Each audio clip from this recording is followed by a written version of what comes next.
हमारी अदालतें कहते हैं 24 घंटे काम करती हैं और देखने में भी आ रहा है। तो अब हमारी अदालतें कहाँ हैं? मेरे जो बच्चा है उसके मर्डर में एक जज भी इन्वॉल्व है। तो जिनके बेटे को सिर्फ पसंद करने से और मोहब्बत करने की सज़ा ये मिली कि उसका कत्ल किया गया। बिस्मिल्लाहिर्रहमानिर्रहीम, अस्सलामु अलैकुम नाजरीन, मैं हूँ उज़मा और आप देख रहे हैं आपका चैनल स्ट्रॉन्ग उज़मा। एक मोहब्बत हाईलाइट होती है, कोई कराची से लाहौर आ जाता है किसी की मोहब्बत में गिरफ़्तार होकर, और एक खामोश मोहब्बत जो कि इंसान को इस दुनिया से बेच देती है। मेरे साथ आज एक दुखी माँ मौजूद हैं जिनके बेटे को सिर्फ पसंद करने से और मोहब्बत करने की सज़ा ये मिली कि उसका कत्ल किया गया, और कत्ल भी रात के टाइम किया गया जबकि वो उस टाइम घर में सो रहा था, और जिस लड़की को वो पसंद करता था वो अपने घर में सो रही थी। सच उनका आपस में कोई रिलेशन नहीं था कि दोनों पकड़े गए थे तो उनको सज़ा दी जाए या उनको गैरत के नाम पे कत्ल किया जाए, ऐसा कुछ भी नहीं था।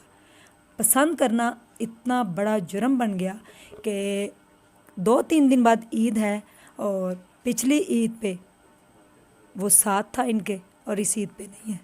तो ईद पे माएँ जो होती हैं वो अपने बच्चों को देखती हैं, और माँ कभी भी नहीं चाहती कि उसका बेटा उसके सामने कभी आंखें भी बंद करे, उसका बेटा उसके सामने कभी ना सोए। ये हर माँ की ख्वाहिश होती है कि माँ अपने बेटे को सोता हुआ कभी नहीं देख सकती। अस्सलाम वालेकुम। वालेकुम अस्सलाम। मुझे ये बताइए कि आपके बेटे की ये बुक्स मेरे पास है, बीकॉम का वो स्टूडेंट था, टाई भी आपने आज तक संभाल के रखी हुई है।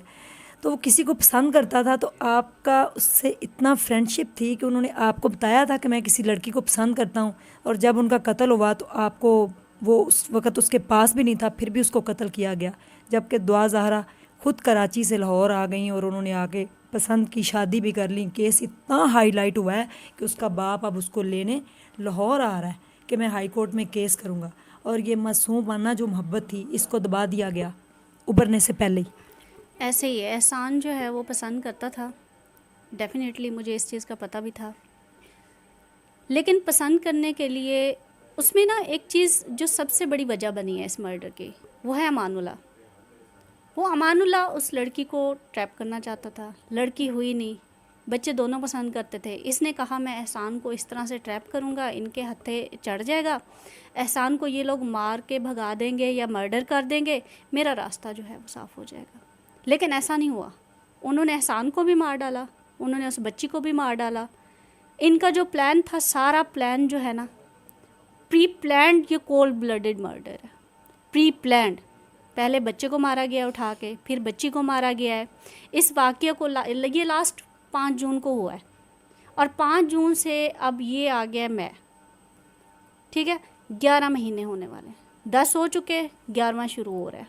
अभी तक केस का कुछ पता नहीं, केस कहाँ तक पहुँचा? आपने हाईलाइट नहीं किया केस को?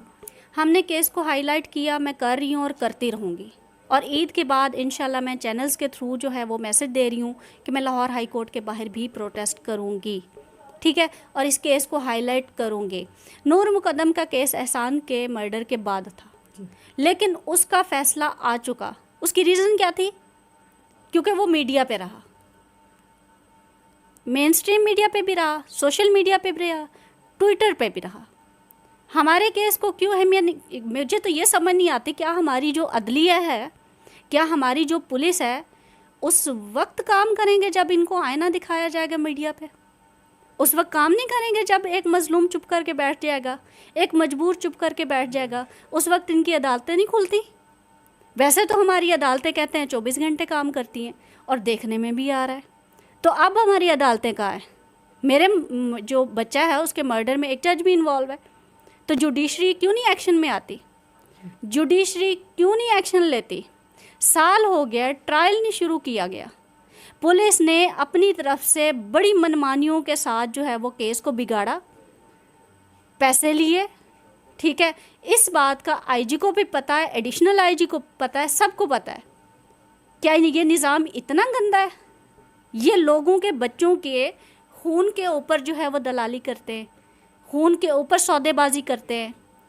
तो इनको चाहिए कि ये लोग फिर बैठ के एक वो उसको कहते हैं ना, मांगने वाला प्याला पकड़ ले और ये बैठ के मांगे, और मुझे तो यहाँ तक सुनने में आया है कि पुलिस तो दुआ करती है कि कोई मर्डर का केस आए, और हम जो है मुलजमान के साथ मिली भगत करके अच्छी खासी जो है वो अमाउंट हड़पें, हमें कुछ मिले, क्योंकि छोटे छोटे केसेस थे तो उनको ना कुछ फ़ायदा तो नहीं ना होने वाला। और इसी तरह से हमारी जुडिशरी है।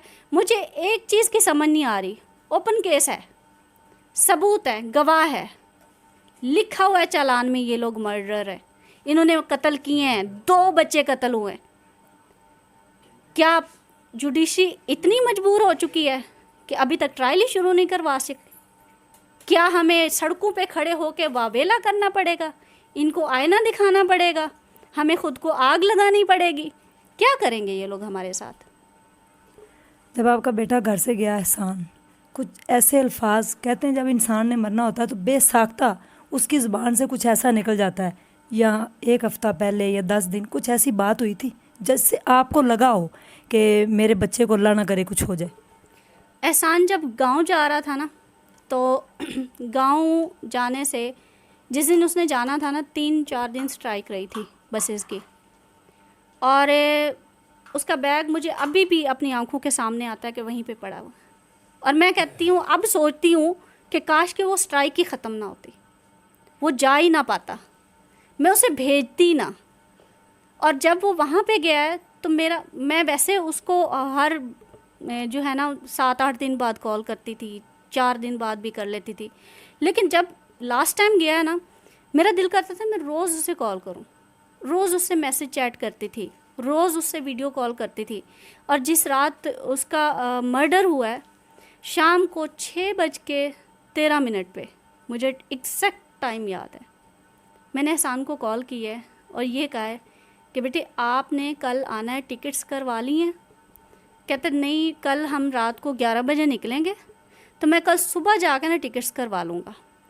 बस इतनी मेरी उसे, मैंने कहा नहीं, आपने याद से टिकट्स करवानी है, टिकट्स का नहीं भूलना। ये आखिरी अल्फाज थे? ये आखिरी अल्फाज थे। और अगले दिन उसने मेरे पास आना था, लेकिन मुझे नहीं मालूम था कि जो सफ़र उसने लाहौर के लिए करना था वही सफ़र आखिरत बन गया। वही सफ़र मेरा उसकी लाश के लिए, उसके जनाजे के लिए हो जाएगा। मैं कभी नहीं सोच सकती थी। अगर माँ बाप के इख्तियार में होता ना, तो ऐसे लोगों को सरेआम चौक में खड़े होकर गोलियां मरवाते। कानून बनना चाहिए। जिनकी औलादें मार दी जाती हैं ना, उनको सुकून नहीं आता। और मेरी बात अल्लाह यार, अहमद यार, मोहम्मद यार, असद, अमानुल्लाह, सिबगतुल्लाह, दाऊद और इजाज़ कान खोल के सुन लें। मुझे किसी ने कहा है कि सब्र करो, और एक लफ्ज़ अल्लाह अल्लाह अल्लाह, और उसके बाद जो आप कहो वही होगा। और मेरी एक बात याद रखना तुम लोग, ये जो दुआ होती है और बद दुआ होती है ना, ये 7 नस्लों तक पीछा करती है। ये छोड़ती नहीं है, ये सोने नहीं देती, ये जीने नहीं देती। और मुझे अपने रब से 100% से भी ज़्यादा यकीन है कि इंशाल्लाह चंद ही दिनों में, चंद ही महीनों में, चंद ही सालों में, शायद सालों का अल्लाह पाक उनको रस्सी उनकी ढीली छोड़ दे, तो मैं इनको तड़पते देखूंगी और इनकी रस्सियां खींचने वाली वो ज़ात होगी इंशाल्लाह। मैं दुआ करूंगी, क्योंकि मैं भी एक माँ हूँ, और इस माँ के कलेजे को ठंडक पहुँच जाए और जल्द से जल्द इस केस का फ़ैसला हो जाए, और मासूम जो एहसान था, उसकी जो नाजायज़ उसका कत्ल किया गया, उसको जल्द से जल्द इंसाफ मिल सके। अगर कानून के कोई इदारे या कोई ये वीडियो देख रहा है तो प्लीज़ इनके साथ इंसाफ करें। इनके जवान बच्चे की डेथ हुई है, और माँ की दुआ अर्श हरा देती है, और माँ की दुआ इन्होंने जैसे कहा 7 नस्लें भी बर्बाद कर देती है। उनकी 7 नस्लों तक इनकी बददुआ पीछे नहीं छोड़ेगी। इसी के साथ मुझे दीजिए इजाज़त, और अपना ढेर सारा ख्याल रखिएगा। इनको दुआ में याद रखिएगा। अल्लाह हाफ़िज़।